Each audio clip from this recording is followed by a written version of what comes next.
అస్మద్గురుభ్యో నమ. 63 తిరుప్పులియూరు, చెంగనూరుకి 5 కిలోమీటర్లు ఉంది ఈ క్షేత్రం. 63 అనే సంఖ్య 9ని తెలియజేస్తుంది. 9 అంటే కుజుడు, కుజుడు అంటే యుద్ధం. ఇక్కడ ద్రోణాచార్యులు ఉంటారు.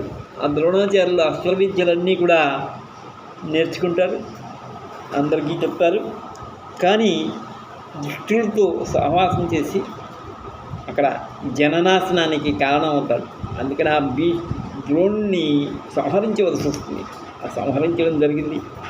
అలాగే రెండో కథ ఏంటంటే, పుష్కరుడు, శిబి చక్రవర్తి కుమారుడు పుష్కరుడు ఊరంతా కరువుతో ఉంటే, ఆ కరువుతో ఉండడం వల్ల అక్కడ సప్తఋషులకి భోజనం పెడతాను, ఆతిథ్యం ఇస్తానంటాడు.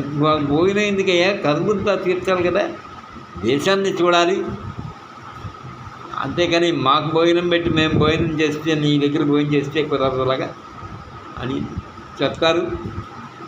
తర్వాత వారు సప్తఋషులు భగవంతుడిని ప్రార్థించి తిరుప్పులియూరు మాయపురాణ స్వామిని ప్రత్యక్షం చేసుకొని అక్కడ అందరికీ కూడా కరువు లేకుండా చేస్తారు. ఈ విధంగా ఉంటుంది. కేరళలో వానం పండుగ వైభవంగా జరిపిస్తారు. అలాగే ఆ స్వామి 4:30 నుంచి ఉదయం 11 వరకే దర్శనం ఉంటుంది. సాయంత్రం 5 గంటల నుంచి 7:30 వరకు దర్శనం ఉంటుంది. మార్గం కేరళలో చెంగనూరు పట్టణానికి 5 కిలోమీటర్లు. చెంగనూరు అనేటువంటిది అందరికీ తెలిసినటువంటిదే. ఇంకా చెంగనూరు నుంచి వచ్చి సేవించడం సౌకర్యం. మాయపిరాన్ కోయల్, శ్రీ మాయపిరమాళ్ కోయల్ అంటారు దీన్ని. తిరుప్పులియూరు ఊరు వయా చెంగనూరు, ఈ ఆలప్పుడ జిల్లా, కేరళ. ఆ కేరళలో ఉంది అటువంటి ఆ స్వామిని మనందరం కూడా సేవించుకుందాం.